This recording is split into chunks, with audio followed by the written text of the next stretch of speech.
Hyderabad Chollapalli railway station వద్ద కలకలం రేపిన మహిళ డెడ్ బాడీ కేసులో పోలీసులు పురోగతి సాధించారు. మహిళను హత్య చేసిన నిందితుడిని పోలీసులు గుర్తించారు. పశ్చిమ బెంగాల్కు చెందిన సంజయ్ అనే వ్యక్తి మహిళను హత్య చేశాడని నిర్ధారించారు. మృతురాలితో నిందితుడు సహజీవనం సాగిస్తున్నాడని పోలీసులు తెలిపారు. ఇద్దరు కొండాపూర్లో కూలిపని చేస్తూ జీవించేవారని తెలిపారు. ఇద్దరి మధ్య గొడవలై హత్యకు దారితీసినట్టు పోలీసులు అనుమానిస్తున్నారు. నిందితుడి కోసం ప్రత్యేక బృందాలతో గాలింపు చర్యలు చేపట్టారు పోలీసులు.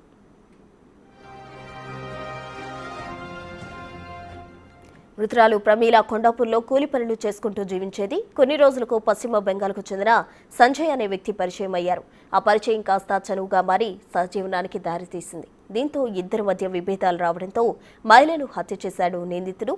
నార్సింగ్లో ఆటో బుక్ చేసుకున్న నిందితుడు నార్సింగ్ నుంచి చర్లపల్లికి మృతదేహంతో ప్రయాణం చేశాడు.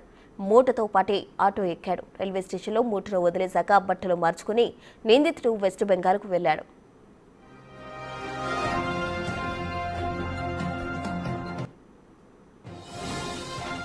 ఇదే అంశానికి సంబంధించి పూర్తి డీటెయిల్స్ మా ప్రతినిధి సాగర్ అందిస్తారు. సాగర్, ప్రస్తుతం చెల్లపల్లి గోనె సంచిలోని మహిళా మృతదేహం కేసులో పోలీసులు కీలక పురోగతి సాధించారు.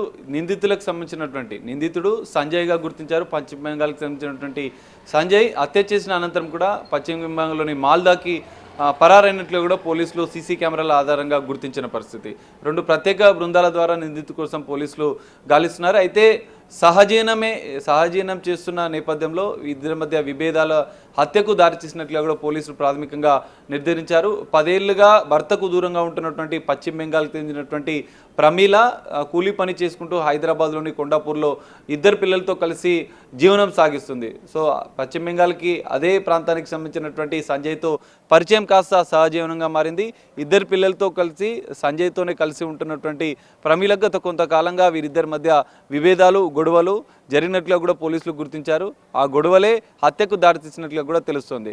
అయితే హత్య చేసిన అనంతరం మృతదేహాన్ని గోనె సంచిలో నార్సింగ్ నుంచి 37 కిలోమీటర్లు ఆటోలో అంటే ఆన్లైన్ ద్వారా ఆటోని బుక్ చేసుకుని అక్కడి నుంచి మహిళా మృతదేహాన్ని చర్లపల్లికి తీసుకెళ్లాడు. చర్లపల్లిలోని ప్లాట్ఫామ్కి సంబంధించినటువంటి రైల్వే స్టేషన్ గోడ వద్ద గోనె సంచిలో మహిళా మృతదేహాన్ని వదిలేసి అనంతరం ప్లాట్ఫామ్ నెంబర్ 4కి వెళ్ళి అక్కడ ప్లాట్ఫామ్ నెంబర్ 4లోని వెయిటింగ్ హాల్లో స్నానం చేసి అనంతరం బట్టలు చేంజ్ చేసి, ఎందుకంటే పోలీసుల దృష్టి మళ్లించేందుకు బట్టలు చేంజ్ చేసుకొని అస్సాం రైలు ఎక్కి పశ్చిమ బెంగాల్కి కూడా పరారైనట్లు కూడా పోలీసులు గుర్తించారు.